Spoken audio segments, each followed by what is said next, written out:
शेवटी जी आहे ती महाराष्ट्राच्या मातीच्या कणाकणामध्ये आहे. नुसती एक निवडणूक तुम्ही जिंकला असेल तुम्हाला वाटत असेल म्हणून महाराष्ट्र नाही संपत. ते बघितलं ना इतिहास, सगळे गड किल्ले मिर्झा राजे जयसिंग हिंदूच, हेच आपलं दुर्दैव. आपल्याला हे उपरे नाही हरवू शकत, पण आपल्यातले गद्दारच जे आज आपल्यावरती त्यांनी पैसे देऊन वगैरे लालूच दाखवून फोडलेत, तेच आपल्यावरती सोडलेत आणि तेच आपल्या अंगावरती वार करतायत.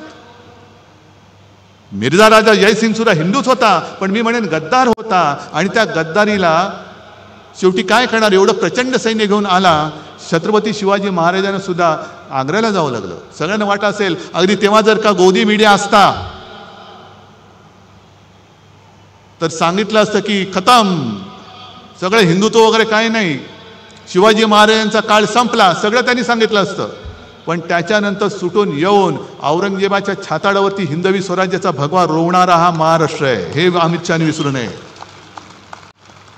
आणि जर त्यांच्यामध्ये थोडी तरी लाज लज्जा शरम असेल तर ईव्हीएम बाजूला करा आणि बॅलेट पेपरवरती एक तरी निवडणूक घेऊन दाखवा, एक तरी, आणि जिंकून दाखवा. पण शेवटी हिमालयाच्या मदतीला सह्याद्री धावतो म्हणजे हाच आमचा महाराष्ट्र धर्म आहे, हाच महाराष्ट्र धर्म आहे. रामदास स्वामींनी जे सांगितलं, मराठा ते तुका मेळवावा, महाराष्ट्र धर्म वाढवावा, हा महाराष्ट्र धर्म जो देशाचं आणि हिंदुत्वाचं रक्षण करतो. आम्ही हिंदू आहोत, पण महाराष्ट्र आणि मराठीच्या मुळावरती येणार आमचं हिंदुत्व नाही आहे, जे तुमचं आहे. आणि तुम्ही जर का हिंदुत्वाच्या बुरख्या आडून माझ्या महाराष्ट्राची गद्दारी किंवा महाराष्ट्राची अस्मिता खतम करण्याचा प्रयत्न केला तर आम्ही तुमच्या समोर कडवट हिंदू म्हणून आणि महाराष्ट्र अभिमानी म्हणून तुमच्या समोर उभे राहिल्याशिवाय राहणार नाही. हिंदुत्व जोपासणारा आमचा महाराष्ट्र धर्म आहे आणि महाराष्ट्रावरती प्रेम करणारं आमचं हिंदुत्व आहे. तुमचं काय नेमकं ते तरी सांगा. अगदी मोदींच्या मुलाखती आहेत, जो हिंदू इस्लाम का द्वेष करता है वो हिंदू नहीं हो सकता है, हे मोदी बोलतायत. मोहन भागवतांचे व्हिडिओ माझ्याकडे आहेत, मशिदीत जाऊन बसलेत. मोदीजी मध्ये आले होते, पोळ्या लाटून गेले. मग हे जर का तुमचं असं असेल तर एक काहीतरी ठरवा, जसं आम्ही सांगतोय.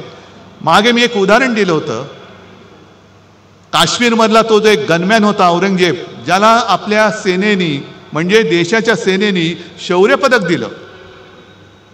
का दिलं तर अतिरेक्यांशी लढला. त्याच्यानंतर तो सुट्टी घेऊन घरी चालला होता. घरी जाताना त्याचं अपहरण केलं गेलं आणि त्याला मारला, अतिरेक्यांनी मारला. आणि मी तेव्हा असं म्हटलं होतं की तो नावाने औरंगजेब होता, तो औरंगजेब वेगळा आणि हा औरंगजेब वेगळा. देशासाठी जो शहीद झाला तो औरंगजेब असला तरी आमचा भाऊ आहे, हे मी बोललो तर काय चुकलं होतं माझं. आणि त्याचे दोन्ही भाऊ सुद्धा सैन्यामध्ये सामील झालेत.